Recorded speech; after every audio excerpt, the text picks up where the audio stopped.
जय माता दी दोस्तों, कैसे हैं आप सबका हमारे चैनल पंडित ज्ञान में स्वागत है। अंगूठे के नाखून पर आधा चांद का राज क्या है?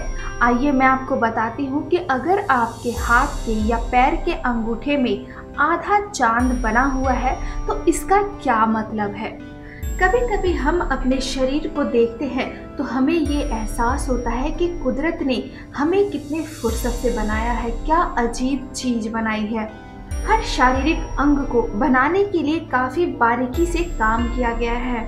हमारे शरीर में बने रोम छिद्र, हाथों में बनी टेढ़ी मेढ़ी रेखाएं और हाथ पैरों में बने नाखून, ये कुछ ऐसी चीजें हैं जो हमारे शरीर को संपूर्ण बनाती है। लेकिन कोई भी चीज यूं ही नहीं बनी है, इसके होने का कोई ना कोई कारण होता है। ये हमारे भविष्य, वर्तमान सब चीजों के बारे में कुछ जानकारियाँ देती है। क्या आप जानते हैं कि हमारी त्वचा सांस लेती है? जी हाँ, हमारी त्वचा सांस लेती है और ये हमारे शरीर में बने रोम छिद्र की वजह से ही होता है। लेकिन अगर रोम छिद्र बंद पड़ जाए तो इससे हमारी त्वचा खराब हो जाती है। हमारे पूरे शरीर में सबसे ज्यादा महत्वपूर्ण अंग हमारे हाथों और पैरों को माना गया है। वैसे तो हमारे शरीर के हर अंग का अलग महत्व है और अलग ज़रूरतें भी हैं, लेकिन अगर हाथ पैरों की बात करें तो इनकी भूमिका हमारे जीवन में छोटी नहीं बल्कि हमारे जीवन से भी बढ़कर है। लेकिन आज हम यहाँ हाथ पैरों के बारे में नहीं बल्कि उन पे बने नाखूनों के बारे में बात करने के लिए आए हैं। नाखून हमारे हाथ और पैरों को सुंदर बनाते हैं और इसे संपूर्ण भी बनाते हैं। आप जानते हैं कि नाखून हमारे लिए बहुत ही महत्वपूर्ण है, लेकिन आज हम नाखूनों के बारे में नहीं बल्कि नाखून पे बने चिन्हों के बारे में बात करेंगे। हर किसी का नाखून अलग अलग प्रकार का होता है, इनके आकार और साइज में भी फर्क होता है, लेकिन एक चीज कॉमन होता है, इनके नाखूनों में बना आधा चांद यानी अर्धचंद्र। क्या आपने कभी अपने नाखून पे बने अर्धचंद्र को देखा है? जहाँ हमारे नाखूनों के ऊपर चमड़ी खत्म होती है वहीं से अर्धचंद्र स्टार्ट होता है। इसे इंग्लिश में लून लाइन कहते हैं क्योंकि ये अर्धचंद्र के आकार का होता है। ये हाफ मून के नाम से भी प्रसिद्ध है। लेकिन क्या ये आपने जाना है कि ये यहाँ क्यों बना है और इससे क्या प्रमाण होता है? नाखून के इस अर्धचंद्र के बारे में कहा जाता है कि ये असल में सफेद रंग का नहीं होता है, ये नाखूनों की वजह से सफेद दिखता है।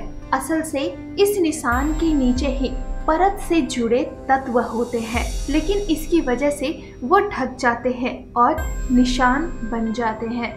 ये हर इंसान के नाखूनों में होता है, किसी का छोटा तो किसी का बड़ा। अगर गलती से भी इस नाखून में यानी सफ़ेद हिस्से में चोट लग जाए तो ये पूरा नाखून तोड़ देता है, यानी इसकी वजह से आपकी पूरी नाखून टूट जाती है।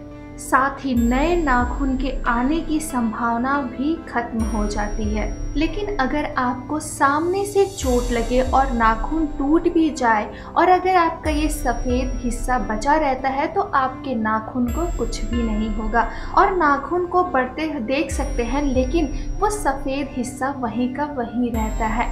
ऐसा इसलिए होता है क्योंकि नाखून के अंदर कुछ तरल पदार्थ ढके हुए रहते हैं और नाखून की वजह से वो सफ़ेद दिखते हैं। अर्धचंद्र हमेशा हाथ के या पैरों के अंगूठे में ही दिखता है। आप देख सकते हैं कि अगर आपके अंगूठे के नाखून में ये अर्धचंद्र है तो आपके बाकी नाखूनों में नहीं है या फिर बहुत ही कम होता है। विशेषज्ञों की बात सुने तो वो कहते हैं कि ये हमारे स्वास्थ्य को दर्शाता है। हमारा शरीर कितना स्वस्थ है, कितना मजबूत है, ये इस चीज को दर्शाता है। माना जाता है कि अगर आपके अंगूठे में ये पूर्ण रूप से अर्धचांद दिखता है तो वो व्यक्ति स्वस्थ रहता है, उसे किसी भी तरह की स्वास्थ्य संबंधी समस्याएं नहीं होती। लेकिन अगर किसी को ये अर्धचंद्र कम दिखता है या फिर नहीं के समान दिखता है तो उन्हें स्वास्थ्य संबंधी समस्याओं का भी सामना करना पड़ सकता है। ये दर्शाता है कि उनकी स्वास्थ्य सही नहीं है। वैज्ञानिकों का कहना है कि अगर किसी व्यक्ति के हाथों में कम से कम 8 चिन्ह होते हैं, यानी 8 अर्धचंद्र होते हैं, तो वो व्यक्ति सदैव स्वस्थ रहता है। लेकिन अगर आपको इससे कम चंद्र दिखते हैं तो आपके स्वास्थ्य के प्रति आपको सचेत रहने की ज़रूरत है। और उनका कहना है कि ये निशान जितने गहरे सफ़ेद रंग के होंगे, उस व्यक्ति के स्वास्थ्य और मानसिक ताकत भी उतनी ही अच्छी रहती है। लेकिन अगर ये पीलेपन का हो तो ये आपके शरीर में प्रचुर मात्रा में टॉक्सिन को दर्शाता है। ये थी अर्धचंद्र के बारे में बताई गई बातें। अगर आपको हमारी ये वीडियो पसंद आई है तो प्लीज़ लाइक करें, कमेंट करें। अगर आप हमसे कुछ पूछना चाहते हैं या फिर आप किसी समस्या का समाधान चाहते हैं तो आप हमें कमेंट बॉक्स पर कमेंट कर सकते हैं। दोस्तों, हमारे चैनल पंडित ज्ञान को सब्सक्राइब करना ना भूलें। जय माता दी।